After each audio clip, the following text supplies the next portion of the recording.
I literally just finished your book, and it was Oh, like, I thank love you. that thing at the end. You say like, you don't have any stake in this. Like you're not trying to sell people something.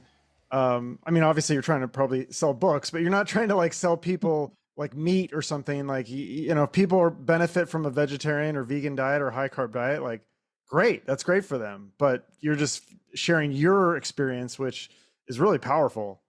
Thank you. Yeah, I just got off the phone with the woman who wrote the first case study on ketogenic diets and anorexia. And there's, a clinical trial the Bazooki Foundation funded going on right now for ketogenic diets and anorexia. And I mean, we just have such horrific results with eating disorders. And so, of course, if someone said like, wow, I'm eating this way and I'm feel really good and I have good metabolic health, that's amazing. Good for you. But my experience, with all the time that I've worked in the clinics and hospital institutions is just, it's a total mess. That's so interesting. Yeah, the ketogenic and eating disorder thing is just really fascinating. I have a counseling degree, and I actually applied for this place in Wickenburg. I'm in Arizona, and there's a little town called Wickenburg where like all the clinics are, the people go like retreats or whatever, and they have a eating disorder specialty place. And I applied for it, and I interviewed twice. I didn't get the job, but I'm so fascinated by the counseling that goes on with that. So what diet do they recommend for people with like anorexia? Like, how do they just say eat whatever you want and try to eat it? Yeah. Was that Remuda Ranch? Is that where you I went don't to interview? I don't Okay. remember the name. It That's was in Wickenburg. that's where I went when I was a kid. Oh, That was in really? Wickenburg, Arizona. Yeah, from Plano, Texas. What That's the only year was it? reason. Because you're pretty young. Maybe I would have been Oh your gosh. I mean, I'm 41 now, so I was okay. 12. So gosh, Oh. that would have been 95. Oh, okay. Yeah, no, this was like after that. Okay. That's so Okay. interesting. That's where actually the place that you went. Wow. Yeah. Well, Fascinating. what is recommended for eating disorders is the same thing that's recommended for everybody. It's very interesting to me that it doesn't matter if you're obese or you're underweight or you have type 2 diabetes, which is a disease of carbohydrate intolerance, or you have heart disease or kidney failure. The standard American diet is what's recommended, and it's a very high carbohydrate, moderate protein. Really focusing on the lower fat proteins, then low in fat, and they say sugar in moderation. And so, of course, that's what's recommended for people with eating disorders. And of course, using that term in moderation is so arbitrary; it really has no meaning. You can ask 10 different people and get 10 different definitions. Right. Yeah, because one of the things I did on my counseling, I worked in a mental hospital for a summer, and I found that so fascinating that, and they had a thing where it was like the patient like ordered their food from like a menu, and so they could like pick out what they wanted.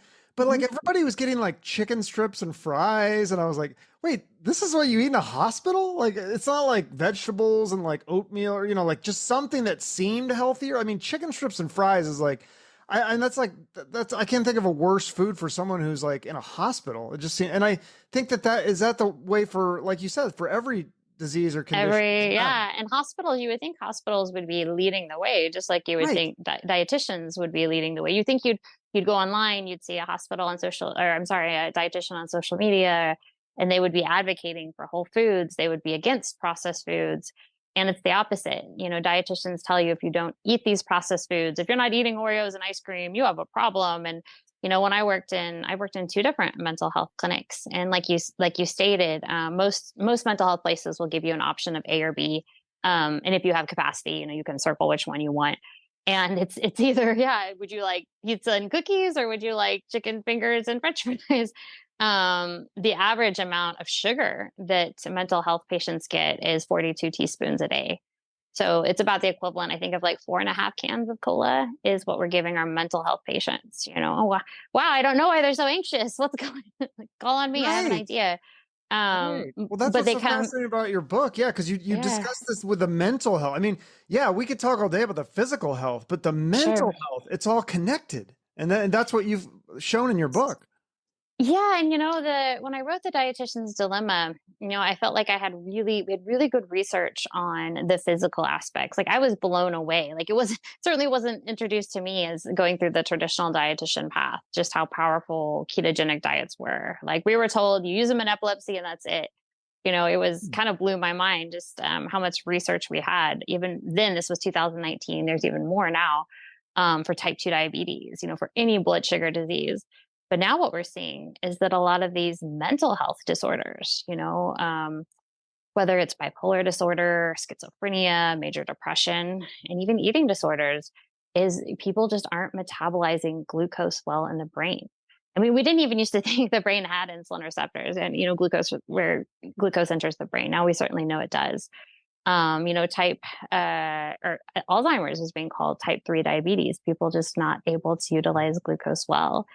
And, I like to think about it like epilepsy. I think that's the best way to think about it, because it's like babies are born with epilepsy. They didn't do anything wrong. They didn't have a bad diet. They just have a metabolic abnormality in their brain to where they cannot utilize glucose well.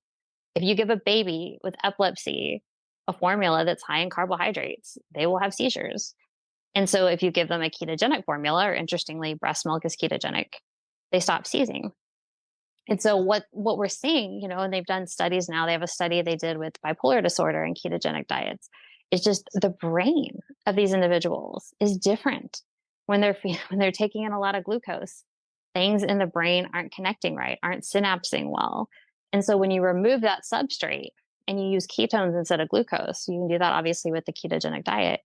All of a sudden, people are starting to do better. They're starting to be able to do their activities of daily living. They're not having major depression for schizophrenia. They're not hearing voices. They're not potentially seeing things. For people with anorexia, they're starting to have calm. They're not having racing thoughts around food. They're starting to not have that obsessive compulsive disorder. It's really amazing and it's really wild. But doctors and dietitians are just absolutely fighting against this idea that this way of eating could actually be beneficial for mental health.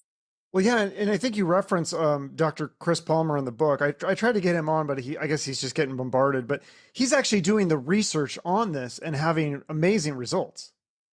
Yeah, Chris is Right? Yeah. incredible. I feel honored to call him a friend, and just like what he's seen, and what he's been able to do and to show, with his studies, actually like seeing the brain scans of people like before and after, the ketogenic diet.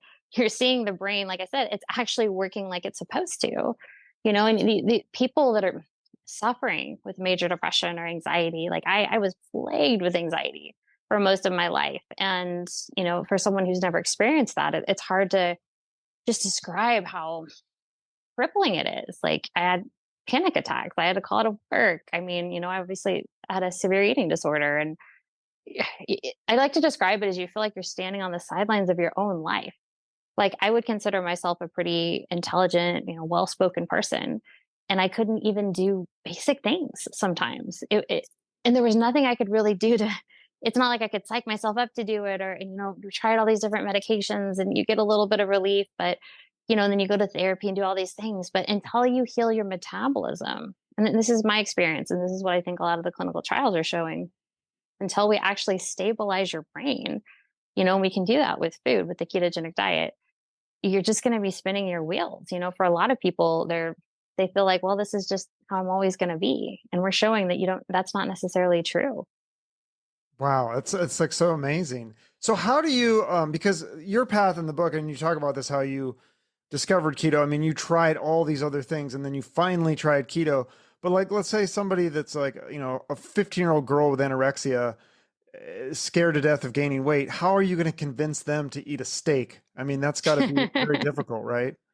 Yeah, and I think this is where I'm glad you asked, because I actually I'm in the process of writing like a third kind of very short book on anorexia and ketogenic diets. Because what I think I often try to put myself back into that, like when I was 12, and I was terrified of gaining weight, and you're eating almost 0 calories and you're exercising compulsively.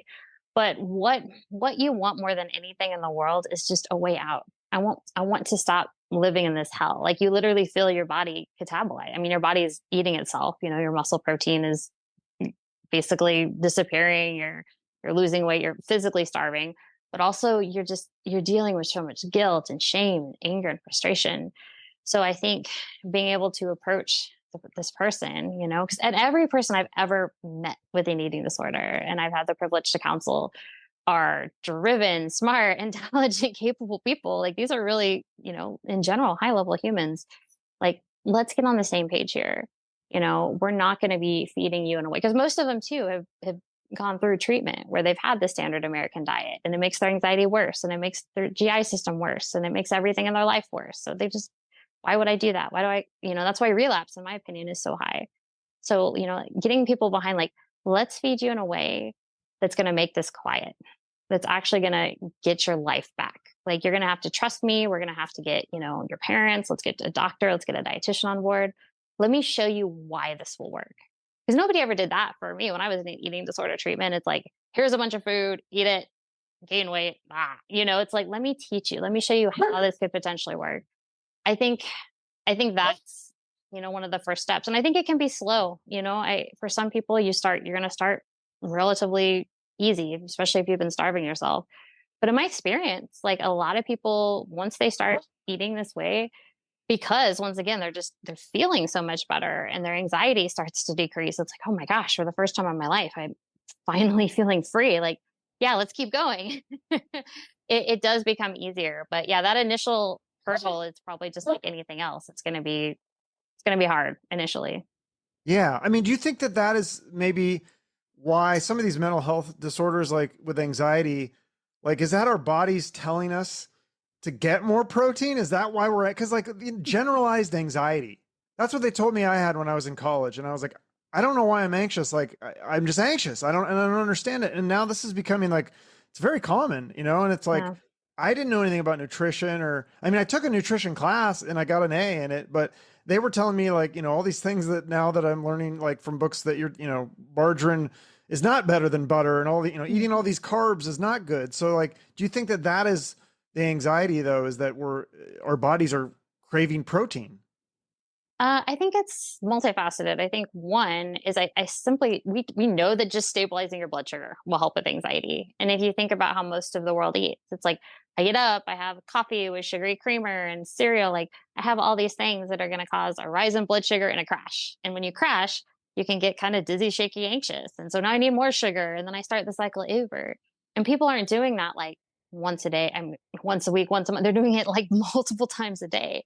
Then, just for your brain to function, you need cofactors. You need things like vitamins and minerals. You need folate. You need B12. You need amino acids, or, you know, are the precursors of neurotransmitters. Protein is made up of amino acids. So to answer your question, yes, if you're not getting enough protein, your brain can't function. And so we have a population that's been told, you're eating too much meat, eat less meat, meat's bad for you, blah. So people are eating less meat. And then they're filling up on all these sugary processed foods that are causing that blood sugar roller coaster. It's a recipe for disaster. And we're seeing the impact. You know, depression is the number one cause of disability worldwide. Bipolar disorder is increased. I want to say it's like 4,000% in our young people. And having worked in mental health, just, you know, as recently as 2020 was last year, I was in mental health. We're seeing people, especially young people under 18, in mental health crises with normal life things, you know. And I'm certainly not saying that some people don't have major trauma, but several people that I worked with as a dietitian, it was like, yeah, my boyfriend broke up with me, so my life is over. Like, that's life, you know. People are just crippling under normal life stresses. And so, yeah, to answer your question, I mean, if we could get back to what I believe is, you know, what Dr. Ken Berry calls the proper human diet, just the foundation of animal protein and fat. And then from there, you know, build out for people depending on their goals and some nuances. I think that is the best way to restore people to health. Yeah, because they said, like, they taught me nutrition class back then in the 90s, like cholesterol is bad. But now I'm learning that cholesterol is actually, that's what makes up the neurotransmitter serotonin, which is what they say is related to depression. So if your serotonin's low and then you're depressed, but that may be because you're not getting enough cholesterol. And that's like, and that could also be related to people on statins or whatever. Is there a connection there? Yeah, well, cholesterol is like the building block of so many different things in the human body, right? It's the foundation of hormones. Yeah, it's a Hormone. That's it. precursor Yeah. to a lot of different, very important things. We actually have really good data too that the higher your LDL cholesterol is, especially as you age, you are less likely to die from an infection. You're more likely to be protective from any cognitive issues like Alzheimer's or dementia. And so it's very interesting that we've demonized cholesterol, specifically like saturated fat, like, oh, that's bad for you. And that just goes back to, the 70s and Ansel Keys. And I mean, there's a lot of politics and other things in there. But what I like to ask people, okay, well, let's say saturated fat, if saturated fat was bad for you, I mean, the human race would not exist. We literally evolved eating the megafauna, eating these large animals, eating meat, fat, and organs. That's what was nutrient dense. I mean, throughout evolution, plants look nothing like they do today. They were very small, very bitter, minimal sugars and carbohydrates. I mean, we certainly did eat them, especially in times of like famine, but that most of our nutrition came from animal protein. But yeah, people freak out. My doctor, like, oh, your LDL is high. And that's because, what they did is they looked in occluded arteries. They looked in arteries that were clogged. Like, let's say you had a clogged artery in your heart and they found LDL. And they were like, oh my goodness, LDL is in a clogged artery. LDL causes arteries to clog. No LDL, no saturated fat. But what they didn't do is they didn't ask, like, okay, wait a second. We know, like, let's say like the Inuit Eskimos, they eat like 80% fat, like whale blubber, like saturated fat. And their cholesterol and their LDL is like through the roof. And they have no heart disease. Like it was non-existent in their native population. Cancer was pretty much non-existent too. And then, so it can't be all bad. So why is LDL getting stuck in the artery? That's the question that everybody needs to ask. And people should ask their doctors. Do you know why LDL gets stuck in arteries? I'd love to see what most doctors would say. But the answer is there has to be some type of inflammation. There has to be inflammation or oxidation within the artery. If not, LDL has all these functions. It's like doing its thing, minding its own business. So, the number one cause of inflammation and oxidation is hyperglycemia over time, high blood sugar. That's why if you're a type 2 diabetic, yeah, that's a problem. If you have a very high A1C and you have a very high LDL, that's why type 2 diabetics have a 2 to 4 fold risk of having heart disease. But when you have so much as context, if you're following this proper human diet, if you're following what I also like to call a species specific diet, and you're eating a lot of meat and fat and keeping your carbohydrates low, I mean, saturated fat is not a concern. If anything, like I said, higher LDL tends to be protective, especially later on in life. Yeah, because what isn't Alzheimer's a newer phenomenon? Like, didn't it kind of the rates skyrocketed more in the 70s? Like, I don't think it was around very much 100 years ago, was it? No, it wasn't. It was, old people. It's kind of funny, and especially if you look back through even, certainly hundreds and hundreds of years ago. Like, and I mean, you could argue like, well, people a long time ago, people didn't live very long because of you could be eaten by a wild animal or, you had other diseases. But it was common for people to live very long lives. Like, in a lot of traditional cultures, elders are respected, the grandparents still hunted and fished and did things. And now it's like we have people with these cognitive diseases. I mean, I've had people as young as in their 50s. And so, like I said earlier, I mean, Alzheimer's is being called type 3 diabetes, just meaning these people can no longer process glucose in the brain. And so how it's showing up is they can't remember anything. They're unable to do basic activities of daily life. And so in that situation, what would be ideal to do? If you can't process glucose in the brain, let's not feed you glucose. But what do we do in America? We just put people in care facilities and feed them a ton of sugar. And, it's a really sad state of affairs. Yeah, it's so interesting. I mean, just going back to the hospital, we put them in these homes and these hospitals, and I feel like that's never looked at with is diet. It's always medications. Put them on this med, put them on that med, but diet is not looked at, and exercise is not really. I mean, in the mental hospital, they had some sort of like exercise video that they did that was just a joke. I mean, I was like, Yeah. why are they not doing real exercise? I mean, they're there all day, and they're not. Most of the mental patients are not bedridden. So I mean, like, I feel like that is another piece that's missing as well. 100%. You have people that are literally like within a confined space. So why would you not feed them food that's going to heal them, and two, encourage, to their ability, like body movement? Unfortunately, yeah, same when I worked in mental health, it's like a lot of people sitting around watching TV, most of the day, and so, and then group homes, that's another huge thing. Unfortunately, I did some contract work in a group home. Most of our patient population was obese, and even if you go in and you try to fix the menu, try to get some of the sugars and carbs out, one thing we don't talk enough about, in my opinion, is food addiction. People are literally addicted to food, and people now with things like Uber Eats and Amazon, I mean, you could have meals come from the kitchen that were relatively healthy, but a patient can order a large frappuccino and pizza delivered right to their door, in our country. If you're on disability for something like that, they'll give you a stipend to do it. So it's a very sad, strange state of affairs. Yeah. Do you think that the country is, for lack of a better term, from to borrow a term from the alcohol treatment stuff, like we're basically enabling people to be Oh, dysfunctional, healthy? I mean, 100%. yeah. 100%. Yeah. Because what would they do if you couldn't do that? I mean, I have the patients in the last place I worked in, like, I mean, several were bedridden. And so it's like, if I only bring you healthy food, that's all you can eat, but we are legally required. I was told you cannot withhold, if they order, if they order 2 pizzas, you cannot withhold that, even if it's against their doctor written diet order. Patients have a right to do that. So, in my opinion, it's, if we're going to,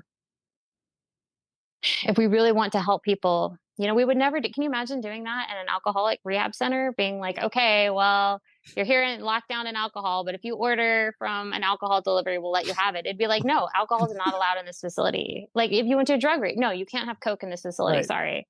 Like we just wouldn't let it in. But with food, we say like, oh, okay, whatever. And then the patient continues to be sick. We just can't be surprised when people aren't healing, Yeah. and it's a really, like I said, it's hard on everybody. In those places I've worked, like the staff is down, the patients are depressed, like, because nobody's getting better. If anything, people are getting Yeah. worse. So it's hard.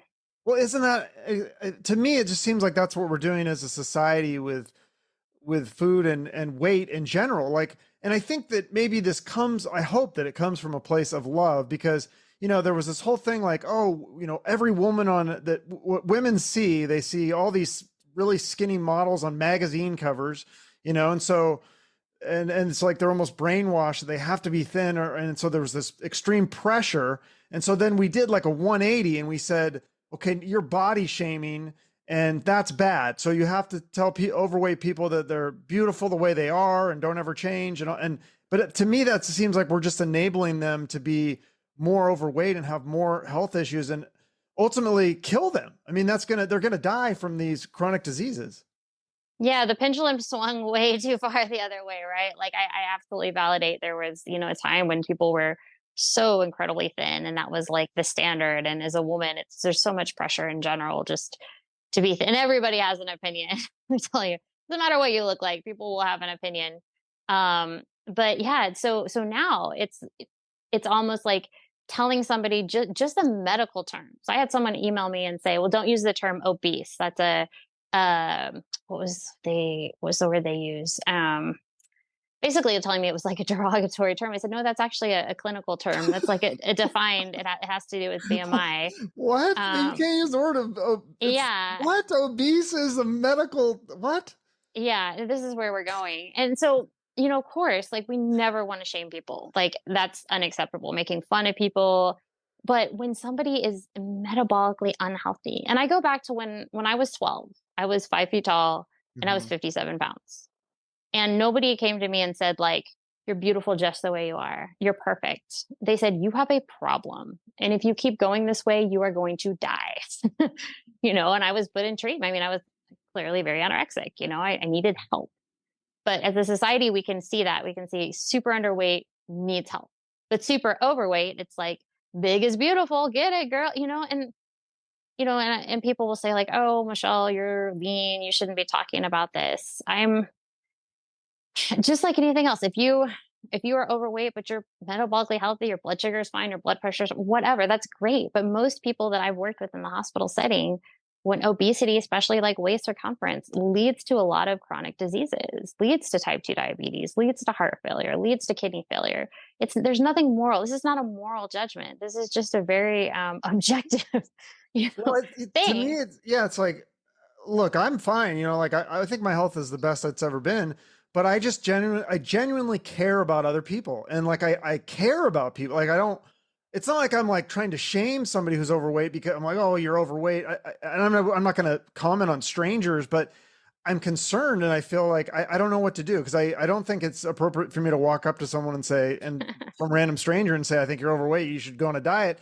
But, like, I don't know. I guess maybe doing these podcasts is my way of trying to raise awareness. And because I think part of it is, I don't want to enable people, but I think some of it is not their fault. I think they've been told a lot of the wrong things and they may be trying to do the food pyramid and they're eating 6 sandwiches a day and they figure out why they can't lose weight. Yeah, I agree with you 1,000%. Like, there is no well, maybe politics, but healthcare is one of the most disempowering organizations. Like, tells people to move more, eat less, and then that doesn't work. So people fail, and it's like, well, you're a failure, you're fat, you're this, without giving people actual information. I mean, the truth is, the human body and brain have a tremendous capacity to heal. But we have to stop like slowly poisoning ourselves with the wrong Mhm. foods, and we have to start eating the right foods. That will change your entire life. Everybody is capable of vibrant health. Like, absolutely. It doesn't matter how far gone you think you are, if you're like severely type 2 diabetic, whatever. I've seen miracles happen when people change their diet, and it's Really? hard. What kind of Oh, miracles have you seen? What's oh like my the craziest gosh. miracle you've seen? Oh my gosh. Somebody in kidney failure, because we were always told kidney failure doesn't get better, it only gets worse. And I saw somebody improve. They were in like stage 3 kidney failure, and then all of a sudden like their BUN and creatinine level started to improve. And I'm like, what is going on? Like, they were doing a strict ketogenic diet, and they're like, I'm going to do this, I'm obese, and their A1C was 9, which is funny in the hospital. That you know that's not, we often see like 10, 11, even worse. And they got their A1C to like 5.4. I mean, it took several months, but they literally were told like, hey, you're going to be on dialysis soon. And they, now they're not, now they're fine. And it's Yeah. all from changing their diet. They changed their diet, and you have to change your mind. You have to decide like, no, I'm not a victim. I'm going to be different. I realize that I think it's now 93% of the population is metabolically unhealthy. I realize everyone on TikTok and Instagram is going to think I'm a weirdo doing this, low carb diet. I realize my parents are going to want me to eat sugar. I realize my kids are going to be mad. Or, like, you just don't care. You just decide like, I'm worth it and I'm going to do it. And I'm going to try. You have nothing to lose, especially people whose health is a total mess. When I changed my diet, my health was such a mess. Like, I was anxious and everything was a mess. And it's so worth it, Right. being able to show up in life just to eat and move on. I'm not thinking about food all the time. I'm not ruminating on it. I don't have pain anymore. My weight is stable, my energy is stable. And so, yeah, but I do agree with you that I think people have been given terrible information and often just disempowered. Like, yeah, you're just meant to be fat. This happens when you get older. Everyone starts to get kind of sick. And that's not true. Right. I think if you are like listening to this and you're really unhappy with yourself mentally or physically or both, that I think to me that's like a strength because that gives you motivation that you want to make a change. If you're really just unhappy, then yeah, it's like you said, you got nothing to lose. Like then you should be more motivated to try this kind of thing.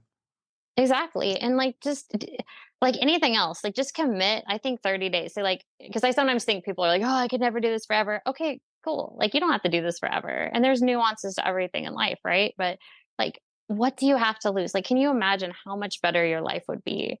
And I tell people, like, think of something really important to you. Like, maybe you have kids and you want to see your kids graduate, or maybe you are struggling at work and you feel like, God, my brain just sucks. Like, I just want to be able to function better. Or maybe you've always wanted to run a 5K. Like, it doesn't matter. Or maybe you're just 100 pounds overweight, like, you can do it. Like I said, I've seen incredible things. There's people that I've had the privilege like to interview who've lost 400, 500 pounds, people with reverse type 2 diabetes, women with lifelong anorexia is recovered. Like, when you stabilize your body and brain, like, your body and brain want to heal. We just have to kind of like get out of the way. Right. No, it's so important. And I'm not even fully keto. I mean, I'm on more like high protein. Hmm. But so you're not fully carnivore, are you? You're just keto? No. Well, and I wouldn't even say I'm necessarily fully keto. So I'm an ultra runner. So I compete in distances over the marathon. So like right now Right. I'm training for a 15-mile race. But I would say I'm like meat based, right? So probably about 50 to 60% of my diet is fat, the saturated fats, animal fats, and then quite a bit of the meat, the beef, lamb. Sometimes we do pork or chicken. And then from there, I have some carbohydrates to fuel my running. I do some like rice, I do some like long fermented sourdough, which, rubs all the carnivore people the wrong way. But So what but is for your, me, yeah. because Sorry, go ahead. mine is my trainers at the gym, they say 50% protein, 20% fat, 30% carbs. So what yours is 50% fat, and then what is the rest is protein and carbs? I would say almost 60% fat, like quite a bit more Okay. fat. Yeah. And then protein's probably like 30% and carbohydrates are 10. And that carbs can flex up, when my training gets really high. Okay. But I mean that's average for sure.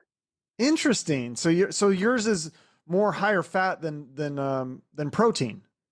Yes. Well, just because too, I need the calories, with all the running that I do, fat is certainly more calorie dense. So I love protein. I would prefer to eat a lot more protein and less fat, but then, I definitely would have more issues with, muscle recovery and, potentially like weight loss and stuff.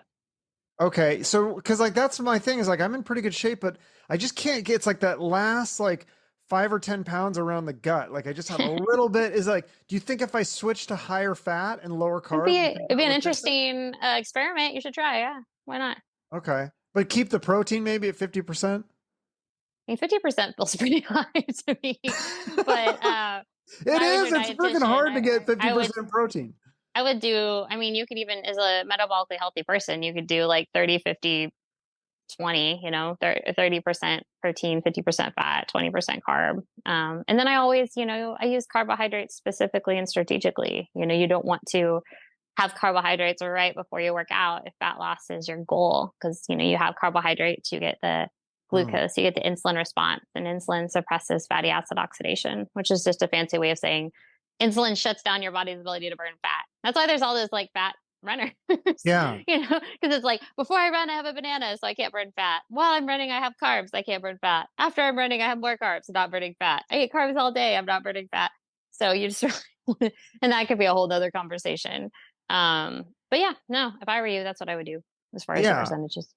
Well, then what about like if it's interesting because going back to what we were talking about with cholesterol and the hormones, I mean that's like a big thing that I see a lot of because maybe because I'm over 40, I just get all these ads like testosterone, testosterone, and I'm like, oh, okay, like is this must be a thing? Has this always been a thing where testosterone levels drop, or is it this dramatic? Because I feel like this is, or this just like a marketing thing that the place the companies are No, trying to sell you on, or it what is it? does.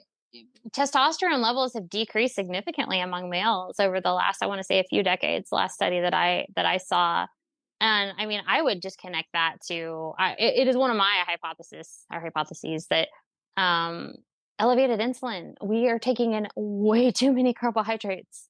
When you have so much insulin on board and you have so much fat, so much belly fat specifically for men, you're creating a lot of inflammation. And when you're spiking your cortisol, you're throwing everything out of whack, and you're decreasing your sex hormones. So how do you fix that? Get your insulin low, get your protein up. Your body needs amino acids. Those are the precursors of not only things for your brain, but a lot of other things. Your body needs fat. It needs good fat. It needs the saturated fat. You need to ditch all the like processed fat. So many people are eating, Lord knows what, all the fast foods with oils and other things. Eating, your body wants real food. If I could do anything for our world, like let's eat one word foods. Let's eat steak. Let's eat chicken. Let's eat eggs. Let's eat milk. If you want to have some fruits or vegetables, whatever. Well, let's stop eating like Pop Tarts and nacho cheese, whatever. Right. Right. Well, isn't So it what a yeah. lot of those foods were, and you touch on this a little bit in your book about General Mills and that's John Kellogg and the Seventh Day Adventist Church. And, like Yes. wasn't I think was this a maybe this is an urban legend? Was it graham crackers? Weren't they created to stop boys from masturbating? Like a lot of these carbs will lower libido and sex hormones, whereas like the fear was that like, oh, if people eat like real meat, like they're eating the flesh and then they're going to crave the flesh or whatever. Isn't that like part of the theory behind some of this? Yeah, no, the Seventh-day Adventists were very concerned about meat causing you to want to masturbate and to have, sexual fantasy. Interestingly, obviously we know that meat does increase testosterone and which is good for you, which most people want, reproduction is important.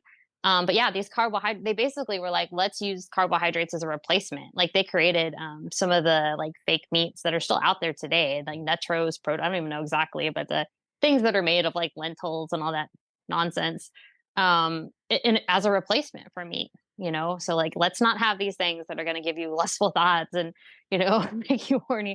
So Let's have that these could be a things thing that'll. though, like if for men and for women too. Oh I feel yeah, like no, that's it an is issue an that if men and actual. women, if they want, if they're not feeling like, oh, I'm not as attracted to my husband or wife or whatever, like, and I'm just not feeling like I'm feeling low testosterone, all these things that the ads I get show, like eating more meat and higher protein, they might have some of that restored. Yes, absolutely. Like people see things like protein. This is a big mistake we've made in like nutrition. They'll see like a steak and they'll say, oh, steak, that has 20 grams of protein. Oh, I can eat tofu and get 20 grams of protein. These are not the same. Bioavailability matters. Bioavailability is simply your body's ability to use and absorb something. If your body cannot absorb it, it is effectively useless to you. I like to use the analogy, like if I wrote you a check for $1,000 and you're like, oh, sweet, I can't wait. And you go cash it. And they're like, ooh, sorry, man, she's got like $17 in her bank account. You'd be like, oh, crap. It doesn't matter what I wrote you the check for. Can you Yeah. access the funds? And so these fake meats, these processed products, these vegetarian things, your body it does not know what to do with that. That protein is not utilized Right. well by the body. There's not those meat isn't just protein. Like I said earlier, it's folate, it's B12, it's carnitine, it's carnosine, it's all those things that work perfectly and synergistically to create hormones, to make your brain function, to create those neurotransmitters. So yeah, if you're feeling tired and like you have no libido, but you're eating a lot of, processed food and carbs and sugar, like you owe it to yourself to ditch that and to start eating these real whole foods and specifically focusing on those animal foods. Yeah. Have you read that book, The Dorito Effect? I'm going to have that guy. I got the book. I haven't read it yet, but I'm going to have him on my podcast. And it's about basically how they made Doritos. The first Dorito was just like a corn chip. It was very simple. Yes. And then it tanked. Nobody liked it. And then they put Nobody. all the crazy flavoring in it. And people are like, oh, I love this.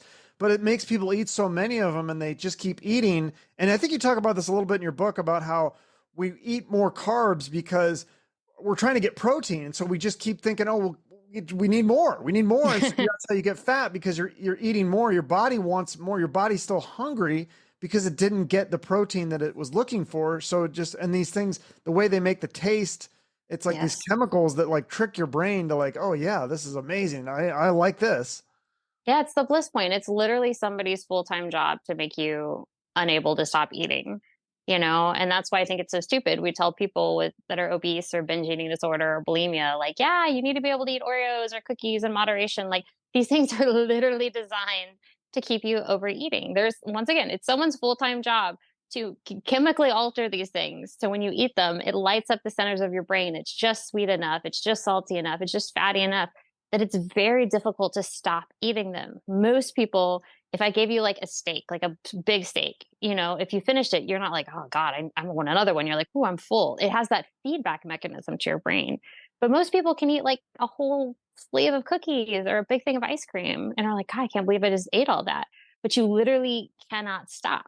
And it's Right. funny. I think they like mock you in their marketing, like once you pop, you can't stop, but you can't eat just one, like, well, yeah, you kind of created it to do that. So, and you Right. have multiple things going on. So you have the chemicals, like they talk about the Dorito effect, but then you also have the fact that these things cause such a rapid increase in blood glucose that, you're going to get that rapid tank. And then when you get that tank, even if you ate 1,000 calories worth of chips or ice cream, when you get that tank, you're going to crave more. And so it's just this horrific cycle that happens when we eat these processed foods.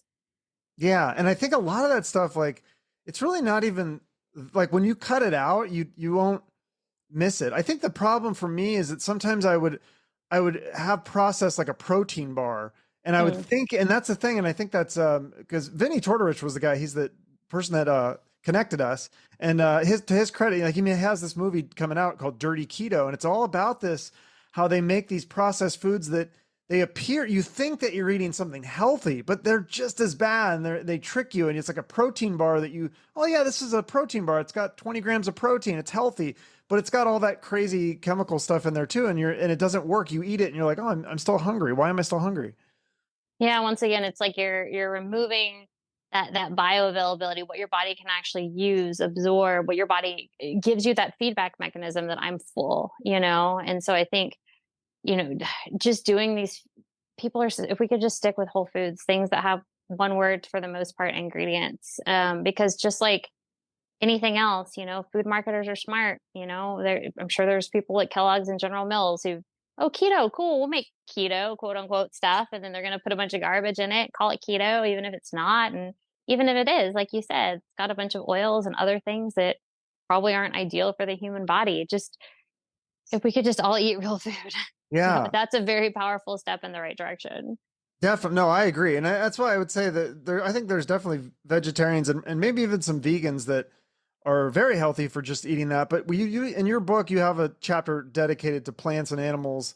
And because that's a big example that the vegan community uses, gorillas. Oh, look at gorillas. They're big and strong and they only eat plants. But don't gorillas have like 6 stomachs or something like that? Well, they have their anatomy is very different. You Yeah. know what's so interesting about that? I feel like most people can get behind a species specific diet, right? Like if I told you, like, hey, my dog who's been barking a little bit, sorry, Jackson, he eats very differently than Gertie the tortoise. You'd be like, well, of course they do, right? Duh. But people think like, oh, human, like I should be able to eat whatever I want, or and thinking that a gorilla, their ability to eat, first of all, they eat like 40 pounds of vegetation. They're literally eating like all day long. And their body has an ability to utilize and process these foods that the human body does not do. Which is just, it's so funny. Like we're a different species. We can't eat like gorillas. So yeah, I'm a big advocate, obviously, for animal protein. And just, what I've seen anecdotally, having worked 16 years as a dietitian in a clinic, is when people remove protein, often they replace it with high carbohydrate foods. As we've been talking about throughout this podcast, like elevated insulin is a precursor to disease. And they're also, when they're removing the protein, they're also removing a lot of vitamins and minerals that are really necessary for human health. And they're removing the satiety factor. And then they're eating all these vegetables. And contrary to what a lot of people believe, a lot of vegetables have anti-nutrients. What is anti-nutrients? That's just things that potentially block your body's ability for absorption. So, for example, iron. Iron is the number one vitamin or mineral deficiency worldwide. What binds to iron? Phytic acid. What do most people eat a lot of? Wheat, nuts, seeds. Those are all super high in phytic acid. So, for a lot of people following, a vegan or vegetarian diet, like you're taking away all that protein, iron, B12, folate, and then you're eating things that bind to the minimal amount that you get. Like to me, it's just a recipe for physical and mental problems. But Yeah. someone might come back and say like, "Hey, I supplement really well. I sprout everything." Okay, great. Most people don't do that. This Okay. is just my experience, right? Like, if you're a healthy, successful vegetarian or vegan, wonderful. But I've done this for a long time, and um, doesn't happen very often. And also just Okay. honoring human evolution, right? Like, So it is rare, but there may be cases like, because I have a buddy and he said that he has this. I don't know if you've heard of a hemochromatosis. And absolutely. okay, so he said it's high ferritin and high iron saturation. So, like, I think maybe they're telling him to not eat meat, or because the meat has iron in it, right? So, wouldn't that be if you ate meat, then you'd get too much iron, or what would be a good diet for that condition? Yeah, when I first heard of hemochromatosis, well, I've known of hemochromatosis, but I too had thought like, well, maybe this is a case where you wouldn't want a lot of meat. But curiously, there were several people that had this disease that did the carnivore diet and found they were fine. They actually, because it had to do with how the iron is being absorbed. It's being absorbed in some unusually high way, but when they were eating meat, and this is just once again anecdotally, um, they were fine. So I don't know if that's just because they were getting it naturally from whatever sources, but I don't have a good reasoning for Interesting, that. yeah, because he said high ferritin can also be an indicator of inflammation or something wrong somewhere else, and I feel Yeah. like that's a lot of this stuff is inflammation, right? Yes. Isn't that And what a lot of what's this disease is caused by? 1,000%. And what's inflammatory? Processed carbohydrates, and for a lot of people too, a lot of vegetables are inflammatory. And if you don't believe me, like when you eat a bunch of vegetables, do you feel bloated? Are you achy? Do you feel tired? I think people get way too excited about vegetation. I'm not saying you can't have some that you tolerate well, but the vegetables were never meant to be the mainstay of the human diet. Right. Yeah. I saw Anthony Chafee. I think he's going to do my show in a little bit. Oh, He had cool. this clip and it was so interesting. He said that, because we are meant to eat plants and animals, but the plants was like meant to subsidize like the meat, right? Like it was, he Mhm. said it's not optimal. It's optimal to eat meat, but you were supposed to eat plants like when their meat wasn't available so you could still live and you wouldn't Yes. die. It was like a filler famine type thing. Um, yeah, and once again I do think there's some nuance to plant. Like I'm not completely anti-plant, but I do think people get super excited about that. I don't depend on vegetables for any of my nutrition. I'm going to get all my nutrition from animal products, and then I'm going to enjoy a few, carbohydrates. We do some carrots, maybe some berries in the summer. Like I said, I do some rice and long fermented sourdough to support my running. But that's not the mainstay. The bulk of the calories is this very nutrient dense animal protein and saturated fat. Yeah, and so, but do you think for some people it's different because I had this buddy at the gym and he was talking about how he had some sort of like rheumatoid arthritis, and I said, "Oh, well, have you tried the carnivore diet?" Because I know that Jordan Peterson and his daughter did that, and she had really bad childhood arthritis, and it vanished. And he said, "Oh, well, that's because they're Nordic, and for most people that diet only works with Nordic people, and that for most people they need to do the Mediterranean diet, which that's what my doctor recommended, the Mediterranean. And I think I remember there was something that somebody that had a Mediterranean diet in your book, and it didn't work for them. So do most people benefit from Mediterranean, or would they be better off served with a carnivore or keto diet? Yeah, I would imagine because the Mediterranean diet still has like beans and pastas and things like that. Once again, if most diseases are caused by insulin, or too high of insulin, it makes the most sense to me to reduce your carbohydrates. And then, especially for any autoimmune, with like rheumatoid arthritis, osteoarthritis, a lot of those are caused through for plants. Plants are really powerful. Like if you think about it, nothing wants to be eaten. Like everything wants to reproduce, increase its lineage, right? Like if you and I go hunting and I step on a stick, I see a deer and I step on a stick, that deer is like out of there, like, I'm getting away. But if plants are rooted into the ground, so they can't move. So plants have developed defense mechanisms. So if you think, like, if you go and eat like a thing of kale, it's bitter and like, ooh, this tastes terrible. That's why people cook it, put all this crap on it, right? Like it has things in it that are not ideal for the human body. Oxalates.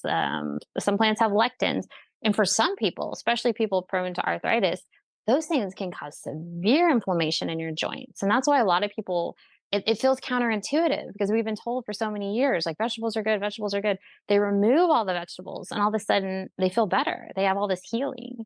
And so, I'm not aware that it really matters too much of your lineage. I mean, potentially maybe you can tolerate certain things better than others, but I feel like if you're anybody listening to this, if you have any type of joint pain or osteoarthritis, I mean, I would see why not do a carnivore diet, for 30 days and see if it doesn't help with your issues. Is that how long you think it would take to start to feel better, or could you feel better in a few days? Oh, I think you can feel better very quickly. I noticed my personal like mental health within a few weeks, like and within like a week. I mean, it's hard depending on where you're coming from. I was coming from such a high carbohydrate diet. I mean, I felt awful for a while because your body's transitioning to that lower carb. Those first few days are kind of rough. So I Mm. think a lot of people will try keto or low carb and they just feel miserable and they're like, screw this. I'm not doing this. But give yourself a minute to adjust, whether that's 5 to 7 days. And yeah, I think certainly think it would be possible sooner. I just like to say 30 days because I think that's about average when most people are going to notice some type of benefit. For some people, it takes a little longer. Some people, it can be very quickly. Yeah. I mean, I would say like if someone's just eating a regular American diet, like maybe the first step would just be try a whole food diet and see how you feel. And if that's, and then you could kick it up a notch and do keto. And then if that doesn't, then you could kick it up even further and do carnivore. I mean, yeah. I mean, you could try vegan too. I tried vegan. I was like, I don't get this. I think I gained weight. I was like, I don't understand. Do not feel better. I feel worse. And yeah, it was difficult for me. Yeah, well, I will never recommend a vegan diet just because I've seen it cause too much illness. But if Oh, and that's you've something seen somebody it, wants to do, and you're a dietitian, so you've seen that in your practice where people come in and if they're on vegan diets.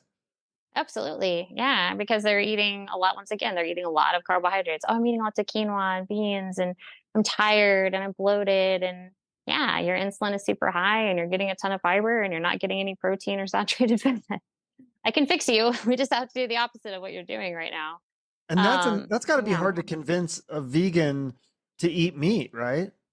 Yeah, and I mean, I'm not. It's certainly not my goal to change, fix anybody. I just want to present the information. Unfortunately, our society's kind of painted veganism as this like noble thing, and you're helping animals and you're helping the planet. But we know that over 8 billion animals yearly die for vegan crops. It's just because you're not eating a nutrient dense cow doesn't mean that a tractor goes through to get your kale. It's killing rabbits, gophers, birds, all this stuff. Yeah, that was Um, the girl I just had on my podcast, the Molly, yeah. where Oh, she yeah, so she tried. probably talked all about She's a that, yeah. vegetarian, and she's like, I thought I could have 100% vegan farm with no death, and she's like, I was wrong. And That's not she's a life. farmer. So yeah, I don't That's the know. cycle of life. Life requires death, and people, this isn't a Disney movie, this is life. And so getting behind Right. that, to me, it makes the most sense. Like, let's support regenerative agriculture. Let's support people farming, doing it correctly. They're treating animals humanely. All animals have enough, space to roam. They're treated well. They're fed well. And then obviously we eat them, and then their blood, bones are composted, and then that helps plants grow. It's a cycle. It's a cycle of life. That's what healthy humans do. Yeah, We honor that and we respect that. Just like, and in my opinion, that's what makes the healthiest humans. I agree 100%. I mean, it's the cycle. It's the natural way of the world, unless we went back to like literally just hunting. And Hmm. but that's how we were designed, I think, is to hunt these. And I think that too, that's why the exercise is so important. At least for me, it feels like mentally the exercise, like I don't feel like myself if I don't exercise. I think we're meant to like exercise, like go out and like hunt, and like we got our workout by hunting the animal, and then we eat it, and then that's kind of like how we're meant. So then when we're not exercising and we're not eating the meat, we're not really optimizing ourselves, in my opinion. Yeah, absolutely. I mean, think about how some of the most important things humanity has done throughout evolution. One, like you said, you've eaten animal protein. Two, we've moved. Often you were sprinting after animals or you were stalking them all day, which would also mean we were getting sunlight. We were getting in the sun, Sunlight, huge, and yes. and then normally when you were hunting, you were going with friends. You were going with the pack, so you also had socialization. And so now, though, we have people that are spend their whole day in an office by themselves eating crappy food and not moving. And it's like, I don't know why I'm so depressed. It's like, well, you're not. This isn't how humanity was really supposed to live. And Right. so it behooves us. I'm not saying that we can. Obviously, we're talking on a cell phone here. I use a computer, I use a cell phone, we use all those things, but just making sure that we're optimizing what we can. And it doesn't have to be overwhelming. I, like I stated earlier, I'm an ultra runner, but you know I don't even necessarily think that's the best thing for human health. That's just where my passion is. But just getting your heart rate up, 20 minutes a day, a few times a week, doing some cardio, doing some weights, spending time with people that lift you up and that love you, get out in the sun, like all of those things can really improve your health. Yeah. What about supplements? Because I'm not a big proponent of taking a bunch of supplements. I mean, some people go crazy with that stuff, but I do take zinc and magnesium. And I feel like, especially the magnesium, it really helps stabilize my mood. I don't know. Maybe it's a placebo, but I feel like I notice if I miss it a few days, I'm like, oh, why can't I sleep? And why am I like anxious? And I take the magnesium glycinate, and it's like I'm Mhm. normal again. Yeah, I do as well. I take a magnesium. And there's been periods of my life where I've taken iron. I don't currently do that. But I think obviously, certainly if you have any any type of deficiency, you should address that. But I do think people get really excited about supplements. I used to work with people that would have like a list. I'm like, oh gosh. But often when you're when you're eating nutrient dense foods and you're absorbing them, you may not need as many supplements. And so you can kind of ratchet it down. Like you said, like for you, you're like, okay, I know I do better with the zinc and magnesium. It's like, okay, cool, great. Um, But yeah, I mean, I think supplements should always have a purpose. Like I've worked with people that I'm like, oh, why are you taking this? They're like, oh, I don't know. So and so said it. Okay, well, you need to know why you're putting something in your body. It's like, well, I'm using this because this helps. Like you said, it helps me sleep. My mood is better. But yeah, people get a little excited with supplements for sure. Yeah, like what do you think of creatine? I bought some of that. I haven't really taken a lot of it yet, but it's supposedly helps you get more muscle. Do you think that works? And, there's some good research behind creatine. As an endurance athlete, I don't think it's as useful as some of the more power sports. So, yeah, I haven't used it personally, but I know, people in either weightlifting or sprinting that have used it and that like it. Okay. And then what about, I mean, I'm biased here because I absolutely hate pharmaceuticals and pharmaceutical companies. But I mean, as a registered dietitian, do you think there is a place for like Ozempic? Because I feel like this stuff is just, it's like, I don't know if you remember Fen, that was like the big fad drug before. I saw an article recently that said Ozempic, some users it may cause you to go blind in one eye. I mean, I think this stuff, people are playing with fire, but is there a place for that drug in having a healthy life and diet?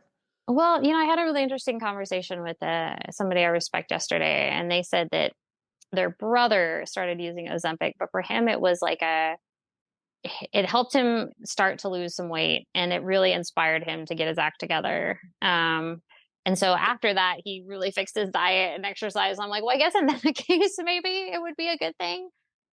It's what I've seen, having worked in my most recent job in long-term care, is people were just giving it to the obese patients and nothing else was changing. And that seems to be what we do a lot in healthcare. It's, oh, your blood sugar is high. Let me give you a medication. You just keep eating your carbs. It's like, that's not good. That's going to cause a lot of problems. And so it would be my concern that by giving people Ozempic and not having them actually change anything, align their diet with a species specific diet, start moving their body, start changing how they think, you're going to be asking for consequences because we don't know. It's a relatively new product. Like, does it? Like you said, there's already been some case studies of, bad things happening, whether that's gastroparesis, like people's stomachs not working. I would think before anybody does that, like, why don't you just try something that has no side effects, like changing how you eat? Yeah, I mean, it's scary. We have to acknowledge that these foods are amazing. They're delicious, then they're designed that way, and that's okay. But also, eating a steak is amazing. And I always feel so good after I eat a steak. Whereas, like, again, if I go back to the vegan diet or just, processed junk food, like I always feel like crap after, like almost immediately after you eat it. Whereas, like with a steak, at least for me, I don't know, I feel really good after I eat a steak. And I think that's why so many people follow a carnivore or modified carnivore ketogenic diets for like long term. I've been doing this now since 2018, because not only does it taste really good, you just feel good. And for me, it's very easy. I'm a very busy person. And so cooking some ground beef or lamb or some eggs, like it's fast, it's easy, it's delicious, and I'm done. Where in the past, making these big salads with chicken and quinoa, not only did they not like taste that great, they didn't make me feel well. And so it's like, okay, well, I'm doing this because it's good. You kind of convince yourself to keep doing it. Where, yeah, I totally agree with you. I mean, it's not like nobody wants to follow a way of eating that just sucks, that makes them feel bad or the food tastes terrible. We had that in the 90s, right? Like super low fat, low calorie, whatever. And people can do that for a short period of time. But I Remember mean, rice cakes? Remember that was like the yeah. thing that this is how you die. You eat a rice cake. Those Well, even things like are disgusting. They taste like the styrofoam. the stupid like Nutrisystem stuff. It was just these like little packaged terrible foods that tasted terrible, but they had a specific amount of calories. Like that's total nonsense. Eating real food that will satiate you is, in my experience, like it really helps people be successful. Whether that's just in life, it helps with reduce anxiety, it helps with whatever physical or mental ailment they're dealing with. So Yeah. Do you think that I think you said something in the book maybe about how some people are starting to kind of wake up to the nutrition, how this is changing. I mean, because you said before it was that keto was only recommended for people with epilepsy, but now are some organizations and things waking up that maybe this is a better way to go than the food pyramid with like 12 servings of bread or whatever? I don't know about organizations yet. We're working on myself, Dr. Barry, Dr. Westman, and several other MDs are working Or on. like, yeah, like doctors, because they don't, Yeah, like the average doctor, I guess, or like, yeah. are they going to wake up? Because that's what I'm scared of. Like, people are just going to their doctor and trusting their doctor. I mean, I have a lot of mistrust towards the medical industry now. And so it's like, it scares me that people would be going to a doctor and the doctor would be giving them bad advice, basically. I mean, I have so many stories, but I'll share one quick one. I worked with a woman who hadn't had it had been 17 years and she hadn't gone more than 48 hours without binging and purging for 17 years. That just super sick with bulimia. And she started, we got a ketogenic diet going, therapeutic ketosis, doing really well. She was up to 6 months of not, I mean, after 17 years of binging and purging at least every other day. She had gone 6 months remission. And she was so excited. And she went to her doctor just to have some tests done. Like, all right, well, now I'm going to live. So I care about my health. Let's go see how things are. And she told her doctor because she was so excited what she was doing. And he said, oh, that's bad for your heart. Like the cognitive dissonance of that statement after telling someone you've basically been free of behaviors for 6 months after being in a living hell for 17 years makes me less than hopeful for medical professionals. But I do, to answer your question, I have been encouraged over the last several years. I feel like we're seeing more people talk about ketogenic diets. We're seeing studies on Alzheimer's and we're seeing studies on bipolar disorder and ketogenic diets. We're having more people embrace carnivore type diets. So I am hopeful, grassroots wise, but from like the big medical industry, I still am skeptical that we're going to see a lot of change. Okay. But yeah, I mean, I would just encourage again, people who are listening, if you're unhappy and you're eating the highly processed food diet, try something different and see how, I mean, give it a real, you know, week or two, or at least, or 30 days if you can, and just see how you feel. I mean, it seems like a lot of people are getting really amazing results.